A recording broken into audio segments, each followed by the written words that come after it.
रमज़ान के पूरे 30 रोज़ों बाद ईद आई है। कितना मनार, कितना सुहाना प्रभाव है।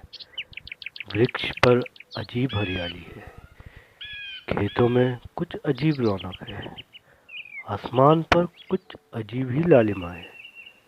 आज का सूर्य देखो, कितना प्यारा, कितना शीतल, यानी संसार को ईद की बधाई दे रहा है। गांव में कितनी हलचल है, ईदगाह जाने की तैयारियां हो रही हैं। किसी के कुर्ते में बटन नहीं है, पड़ोस के घर में सुई धागा लेने दौड़ा जा रहा है। किसी के जूते कड़े हो गए हैं, उनमें तेल डालने के लिए तेली के घर पर भागा जा रहा है। जल्दी जल्दी बैलों को सानी दे दें, ईदगाह से लौटते लौटते दोपहर हो जाएगी। 3 कोस का पैदल रास्ता, फिर सैकड़ों आदमियों से मिलना भेंटना। दोपहर से पहले लौटना असंभव है। लड़के सबसे ज्यादा पसंद है। किसी ने एक रोजा रखा है, वह भी दोपहर तक। किसी ने वह भी नहीं, लेकिन ईदगाह जाने की खुशी उनके हिस्से की चीज है। रोजे बड़े बूढ़ों के लिए होंगे, इनके लिए तो ईद है।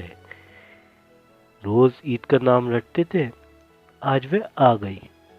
अब जल्दी पड़ी है कि लोग ईदगाह क्यों नहीं चलते। इन्हें गृहस्थी की चिंताओं से क्या प्रयोजन। सेवैयों के लिए दूध और शक्कर घर में है या नहीं, इनकी बला से। ये तो सेवैयां खाएंगे। वह क्या जाने कि अब्बाजान क्यों बदहवास चौधरी कायम अली के घर दौड़े जा रहे हैं। उन्हें क्या खबर कि चौधरी अगर आंखें बदल ले तो सारी ईद मुहर्रम हो जाए।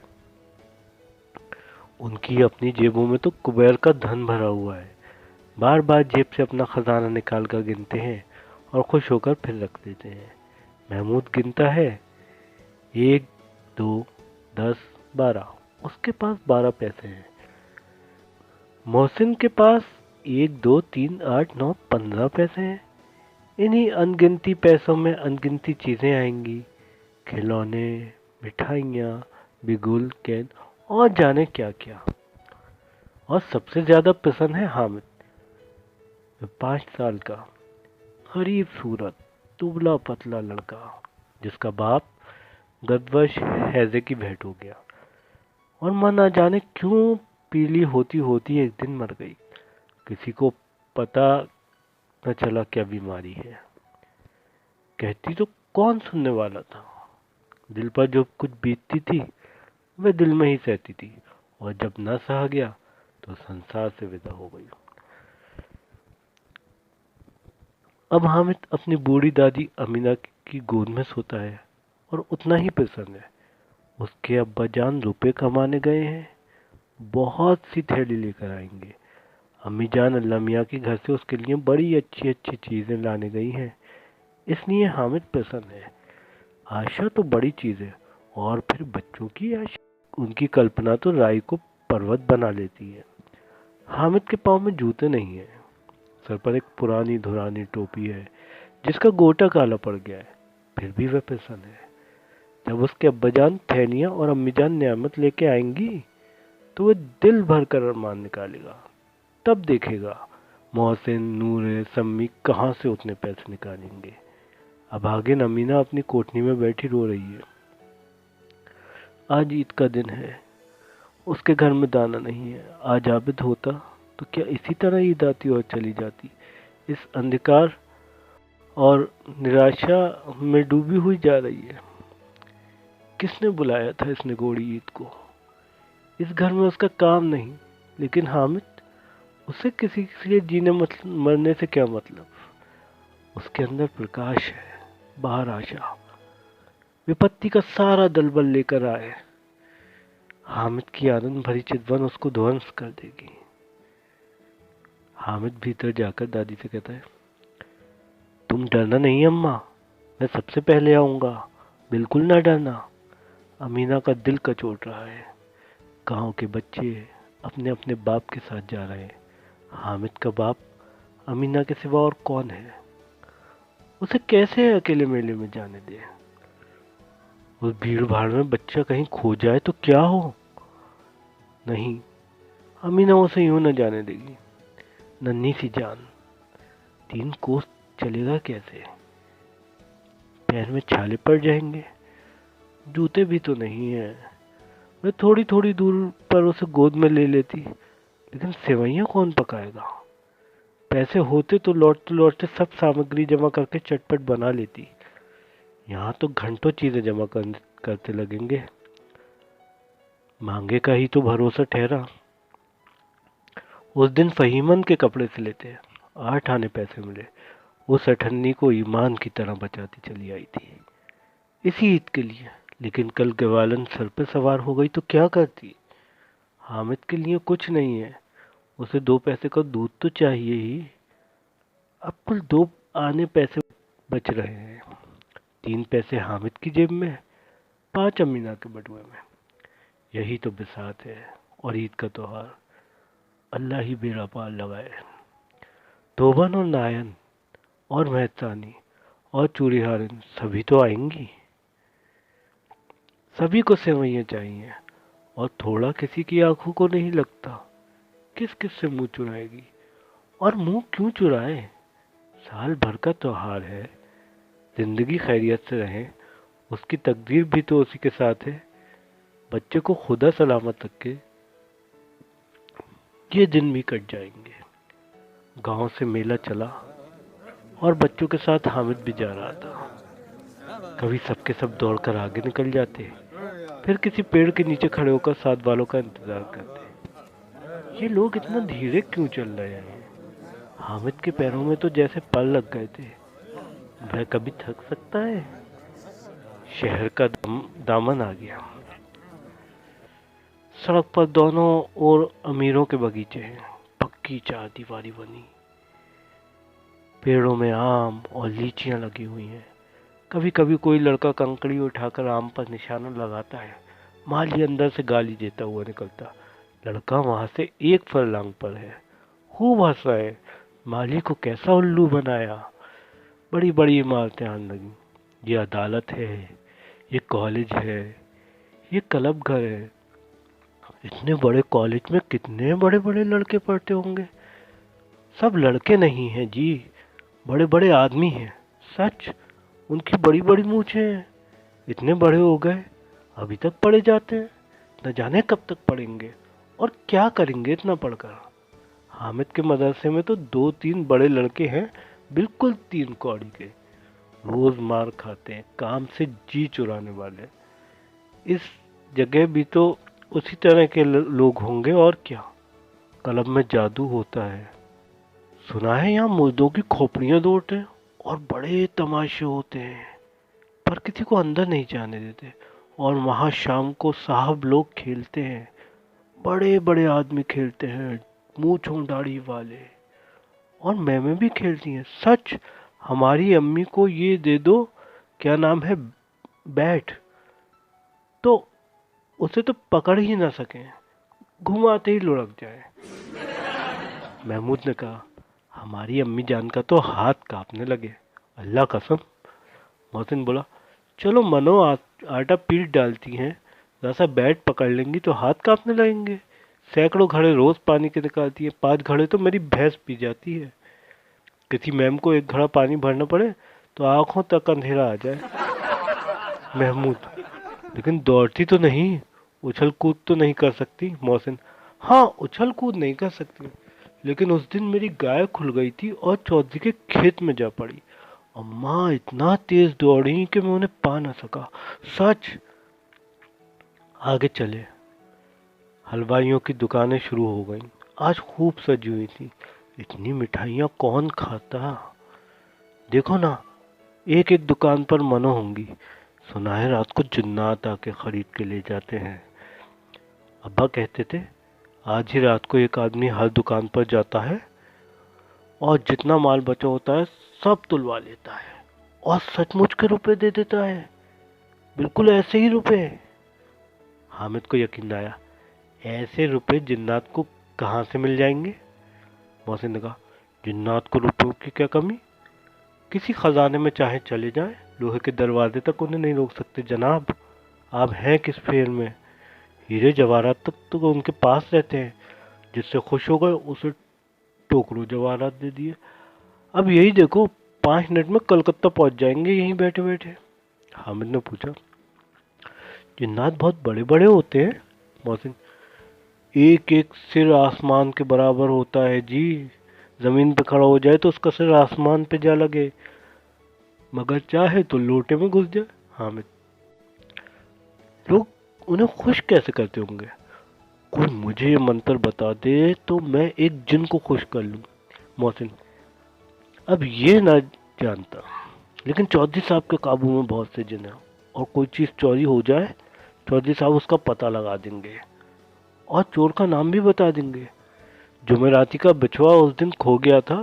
3 दिन हैरान हुए, किसी को न मिला। तब झक मारकर चौधरी साहब के पास गए। चौधरी साहब ने तुरंत बता दिया, मवेशी खाने में है, और वहीं मिला। जिन्नात आकर उसने सारे जहान की खबर दे जाते हैं। अब उसकी समझ में आ गया चौधरी के पास इतना धन है और क्यों उसका इतना सम्मान है। आगे चले, पुलिस लाइन है।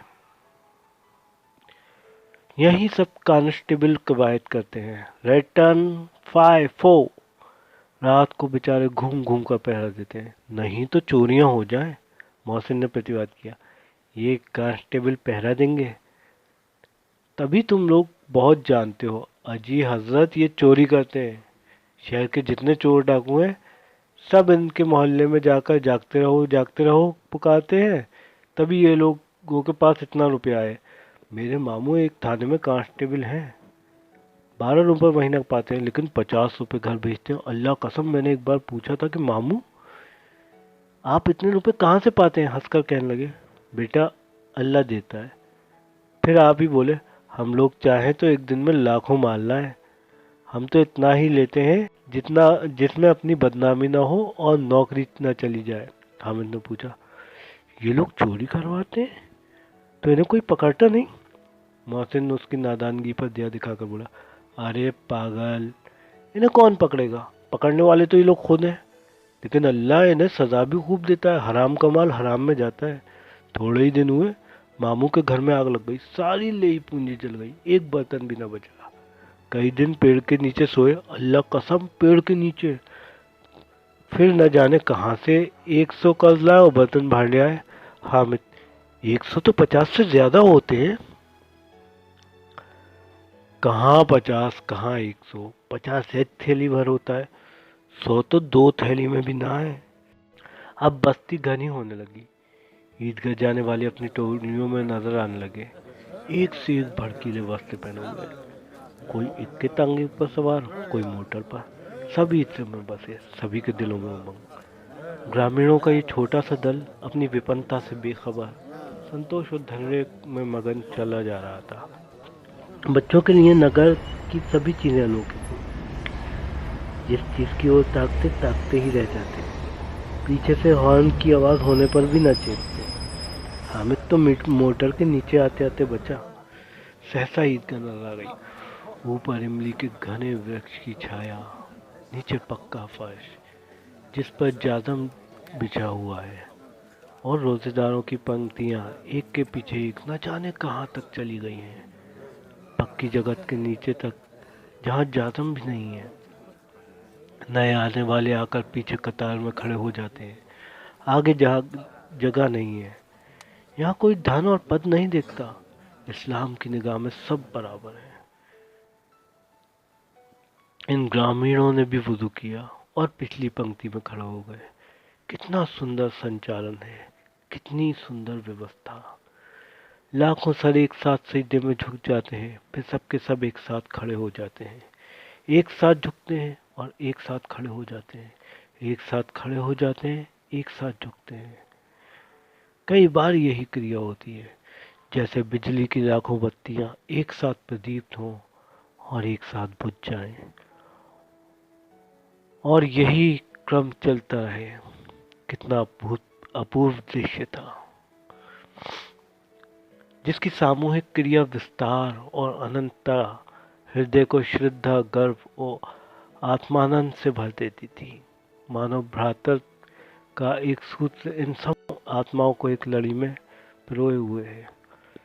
नमाज हो गई, लोग आपस में गले मिल रहे हैं। तब मिठाई और खिलौनों की दुकान पर धावा होता है। ग्रामीणों का ये दल इस बच्चे में बालकों से कम उत्साही नहीं है। ये देखो हिंडोला है, एक पैसा देकर चढ़ जाओ, कभी आसमान पर जाते हुए मालूम होंगे, कभी जमीन पर गिरते हुए। ये चरखी है, लकड़ी के हाथी, घोड़े, ऊंट छड़ों में लटके हुए हैं।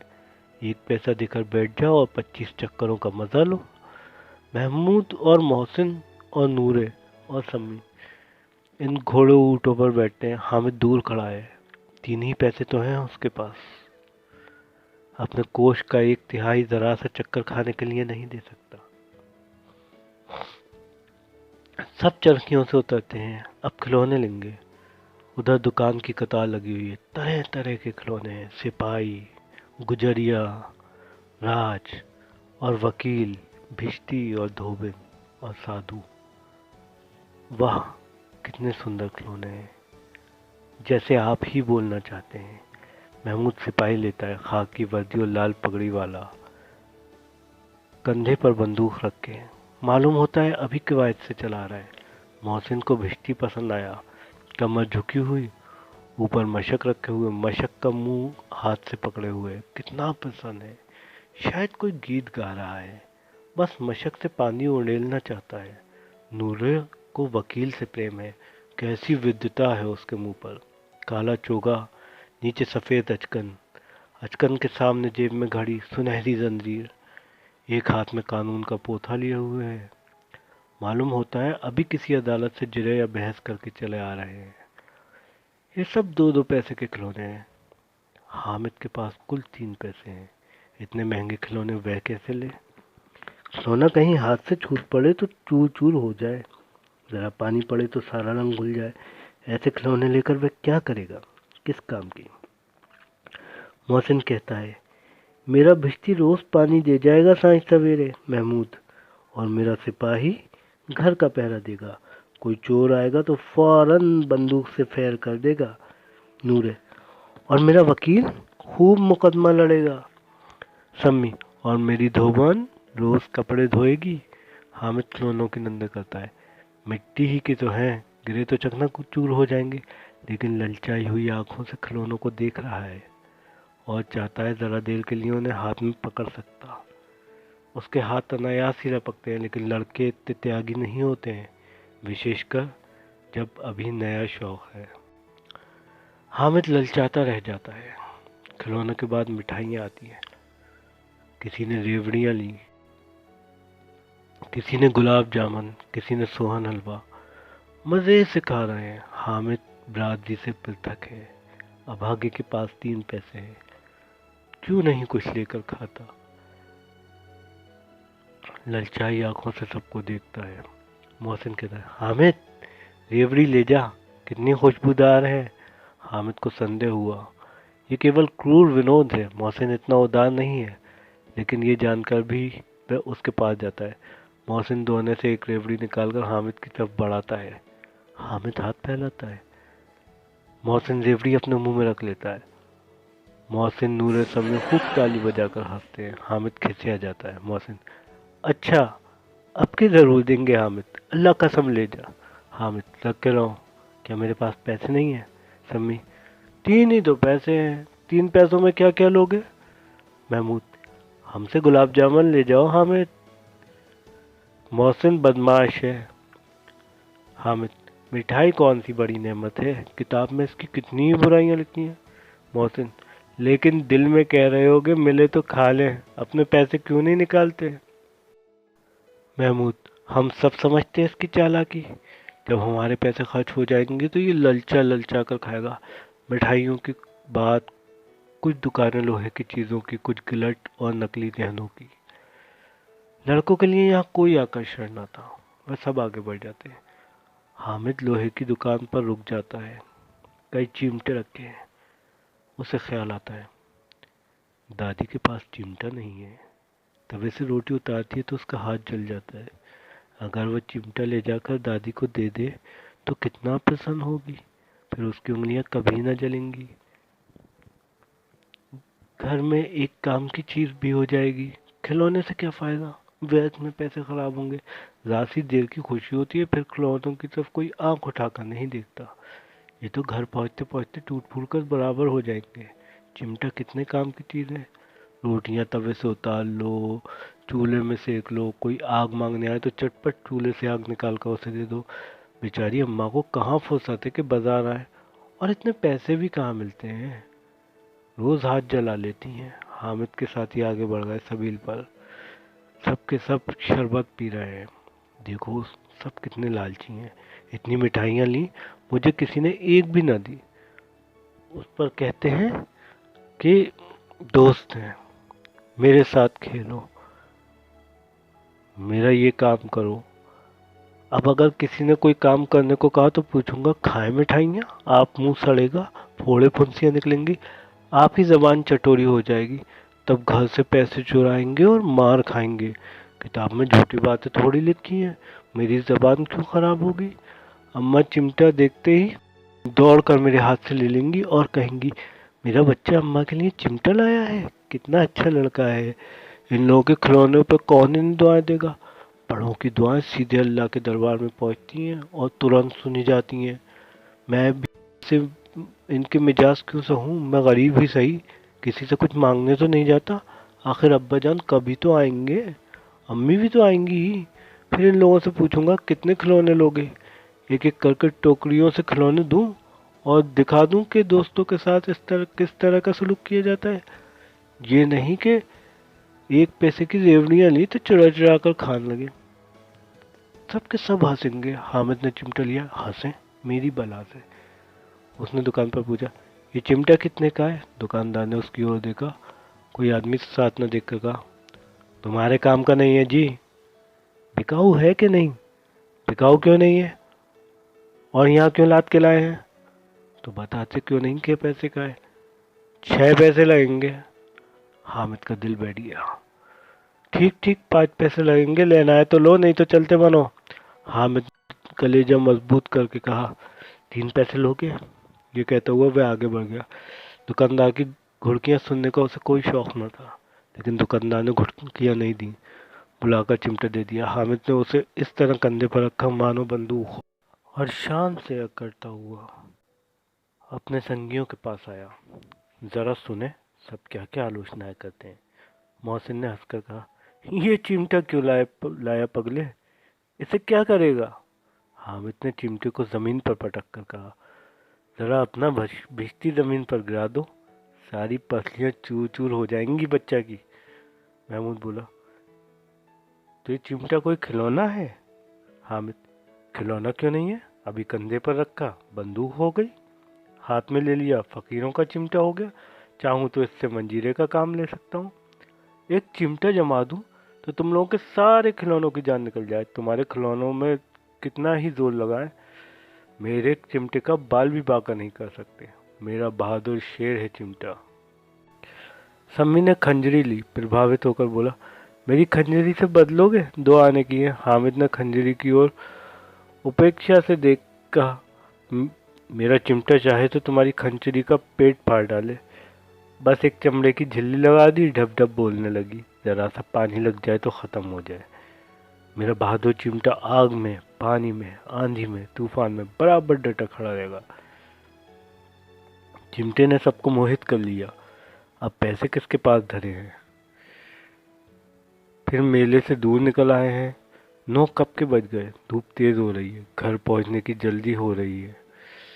बाप से जिद भी करें तो चिमटा नहीं मिल सकता।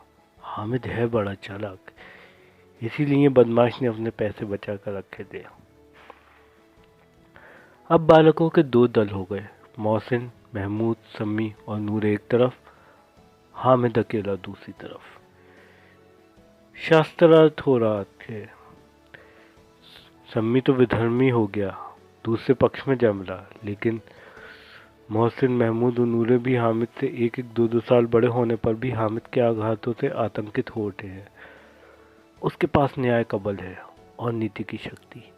एक और मिट्टी है, दूसरी ओर लोहा है, जो वक्त आने पर अपने आप को फौलाद कह रहा है। वह अजय है, घातक है।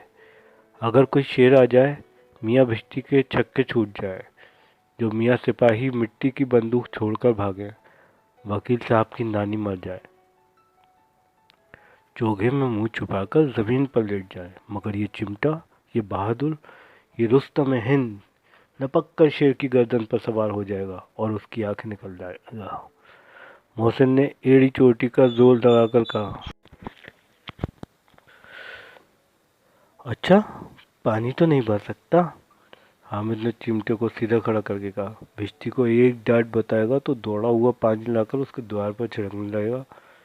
मोहसिन परास्त हो गया, पर हाँ महमूद ने कुमुक पहुंचाई, अगर बच्चे पकड़ जाए तो अदालत में बन्ने बन्ने फिरेंगे, तब तो वकील साहब के पैरों में पड़ेंगे। हामिद इस प्रबल तर्क का जवाब न दे सका। उसने पूछा, हमें पकड़ने कौन आएगा? नूरे ने अकड़ कर कहा, ये सिपाही बंदूक वाला। हामिद ने मुंह चढ़ा कर कहा, ये बेचारे हम बहादुर रुस्तम हिंद को पकड़ेंगे। अच्छा लाओ, अभी जरा कुश्ती हो जाए, इसकी सूरत देखकर दूध भागेंगे। पकड़ेंगे क्या बेचारे? मोहसिन को एक नई चोट सूझ गई, तुम्हारे चिमटे का मुंह रोज आग में जलेगा। उसने समझा हामिद लाजवाब हो जाएगा, लेकिन ये बात ना हुई। हामिद ने तुरंत जवाब दिया, आग में बहादुरी कूदते हैं जनाब, तुम्हारे वकील, सिपाही और भिश्ती लहरियों की तरह घर में घुस जाएंगे। आग में वह काम है जो रुस्तम हिंद ही कर सकता है। महमूद ने एक जोर लगाया, वकील साहब कुर्सी मेज पर बैठेंगे, तुम्हारा चिमटा तो बावर्ची खाने में जमीन पर पड़ा रहने के सिवा और क्या कर सकता है। इस तर्क ने सम्मी और नूरे को भी सजी कर दिया। कितने ठिकाने की बात कही है पट्टे ने, चिमटा बावर्ची खाने में पड़ा रहने के अलावा और क्या कर सकता है। हामिद को कोई फड़कता हुआ जवाब न सूझा तो उसने धांधली शुरू की, मेरा चिमटा बावर्ची खाने में नहीं रहेगा, वकील साहब कुर्सी पर बैठेंगे तो जाकर उन्हें ज़मीन पर पटक देगा और उनका कानून उनके पेट में डाल देगा। बात कुछ बनी नहीं, खाली गाली गलौज थी, लेकिन कानून को पेट में डालने वाली बात छा गई, और ऐसी छा गई कि तीनों सूरमा मुंह ताकते रह गए, मानो कोई धेलचा कान का हुआ किसी गंडे वाले कान का हुए को काट गया हो। कानून मुंह से बाहर निकलने वाली चीज़ है, उसको पेट के अंदर डाल दिया जाना बेतुकी सी बात होने पर भी कुछ नयापन रखती है। हामिद ने मैदान मार लिया, उसका चिमटा रुस्तम हिंद है। अब इसमें मोहसिन, महमूद, नूरे, सिम्मी किसी को आपत्ति नहीं हो सकती। विजेता को हारने वालों से जो सत्कार मिलना स्वाभाविक है वो हामिद को भी मिला। औरों ने 3-3, 4-4 आने पैसे खर्च किए पर कोई काम की चीज न ले सके। हामिद ने 3 पैसे में रंग जमा लिया। सच ही तो है, खिलौनों का क्या, टूट फूट जाएंगे, हामिद का चिमटा तो बना रहेगा बरसों। संधि की शर्त तय होने लगी। मोहसिन ने कहा, जरा अपना चिमटा दो, हम भी देखें, तुम हमारा भिश्ती लेकर देखो। महमूद और नूरे ने भी अपने अपने खिलौने पेश किए। हामिद को इन शर्तों को मानने में कोई आपत्ति न थी। चिमटा बारी बारी सबके हाथ में गया, उनके खिलौने बारी बारी हामिद के हाथ में आए। कितने खूबसूरत खिलौने हैं। हामिद ने हारने वालों के आंसू पोंछे, मैं तुम्हें चिढ़ा रहा था, सच ये चिमटा भला इन खिलौनों की क्या बराबरी करेगा। मालूम होता है अब बोले के अब बोले। चिमटे का सिक्का खूब बैठ गया, चिपका हुआ टिकट अब पानी से नहीं छूट रहा है। मोहसिन, लेकिन इन खिलौनों के लिए हमें दुआ तो ना देगा। महमूद, दुआ के लिए फिरते हो, उल्टे मार ना पड़े, अम्मा जरूर कहेंगी कि मेले में यही मिट्टी के खिलौने मिले। हामिद को स्वीकार करना पड़ा कि खिलौनों को देखकर किसी की माँ इतनी खुश न होगी जितनी दादी चिमटे को देखकर होगी। 3 पैसे में तो सब कुछ करना था, और उन पैसों के इस उपाय का पछतावा उसे बिल्कुल भी न था। फिर अब तो चिमटा रुस्तम हिंद है और सभी खिलौनों का बादशाह। रास्ते में महमूद को भूख लगी, उसके बाप ने केले खाने को दिए। महमूद ने केवल हामिद को साजी बनाया। उसके अन्य मित्र मुंह ताकते रह गए। ये उस चिमटे का प्रसाद था। 11 बजे गांव में हलचल मच गई। मेले वाले आ गए। मोहसिन की छोटी बहन दौड़कर भिश्ती से छीन लिया। मारे खुशी के जा उछली तो मियाँ भिश्ती नीचे आ गए और सुरलोक से डाले। इस पर भाई बहन में बड़ी मारपीट हुई। दोनों खूब रोए। उनकी अम्मा ये शोर सुनकर बिगड़ी और दोनों को ऊपर से दो दो चांटे और लगाए। मियाँ नूरे के वकील का अंत उनकी प्रतिष्ठा अनुकूल इससे ज्यादा गौरव में हुआ। वकील जमीन पर या ताक पर तो नहीं बैठ सकता, उसकी मर्यादा का विचार तो करना ही होगा। दीवार में खूंटियां गाड़ी गईं, उन पर लकड़ी का एक पटरा रखा गया। पटरे पर कागज का कालीन बिछाया गया। वकील साहब राजा भोज के भांति सिंहासन पर विराजे। नूरे ने उन्हें पंखा झलना शुरू किया। अदालतों की खर की पट्टियां बिजली के पंखे रहते हैं, क्या यहाँ मामूली पंखा भी न हो? कानून की गर्मी दिमाग पर चढ़ जाएगी कि नहीं? बांस का पंखा आया और नूरे हवा करने लगे। मालूम नहीं पंखा की हवा से या पंखे की चोट से वकील साहब स्वर्गलोक से मृत्यु लोक में आ रहे और उनका तमाम माटी का चोला माटी में मिल गया। और फिर बड़े जोर शोर से मातम हुआ और वकील साहब की अस्थि घूरे पर डाल दी गई। अब रहा महमूद का सिपाही, उसे चटपट गांव का पहरा देने का चार्ज मिल गया। लेकिन पुलिस का सिपाही कोई साधारण व्यक्ति तो नहीं जो अपने पैरों पर चले, वह पालकी पर चलेगा। एक टोकरी आई, उसमें कुछ लाल रंग के फटे पुराने चिथड़े बिछाए गए, जिसमें सिपाही साहब आराम से लेटे। नूरे ने टोकरी उठाई और द्वार के चक्कर लगाने लगे। उनके दोनों छोटे भाई बहन उनके साथ थे। सिपाही की तरह छोने वालों, जागते लहो पुकारते चलते हैं, मगर रात तो अंधेरी होनी चाहिए।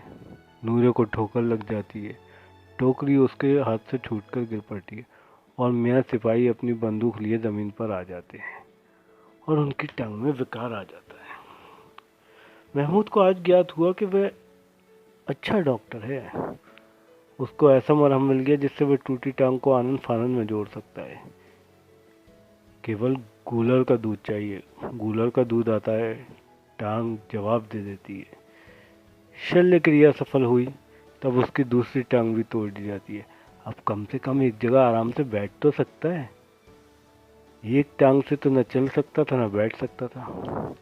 अब सिपाही सन्यासी हो गया है, अपनी जगह बैठा बैठा पहरा देता है, कभी देवता भी बन जाता है। उसके सिर पर झालरदार साफ खुरच दिया गया है। अब उसका जितना रूपांतर चाहो कर सकते हो। कभी कभी तो उससे बाट का काम लिया जाता है। अब मियाँ हामिद का हाल सुनिए। अमीना उसकी आवाज़ सुन के दौड़ी और उसे गोद में उठाकर प्यार करने लगी। सहसा हाथ में चिमटा देखकर चौंकी। ये चिमटा कहाँ से आया? मैंने मोल लिया है। क्या पैसे का? 3 पैसे दिए। अमीना ने छाती पीट ली। ये कैसा बेसमझ लड़का है कि दोपहर हुआ न कुछ खाया न पिया, लाया क्या? चिमटा? सारे मेले में तुझे और कोई चीज न मिली जो ये लोहे का चिमटा उठा लाया? हामिद ने अपराधी भाव से कहा। तुम्हारी उंगलियां तवे से जल जाती थी, इसलिए मैंने लिया। बुढ़िया का क्रोध तुरंत स्नेह में बदल गया और स्नेह भी वह नहीं जो प्रगल्भ होता है और अपनी सारी कसक शब्दों में बिखेर देता है। ये मुंह किसने था, खूब ठोस, रस और स्वाद से भरा हुआ। बच्चे में कितना त्याग, कितना सद्भाव, कितना विवेक है। दूसरों के खिलौने लेते और मिठाई खाते देखकर इसका मन ललचाया होगा। इतना जब्त इससे हुआ हो कैसे? वहाँ भी इसे अपनी बुढ़िया दादी की याद बनी रही। अमीना का मन गदगद हो गया।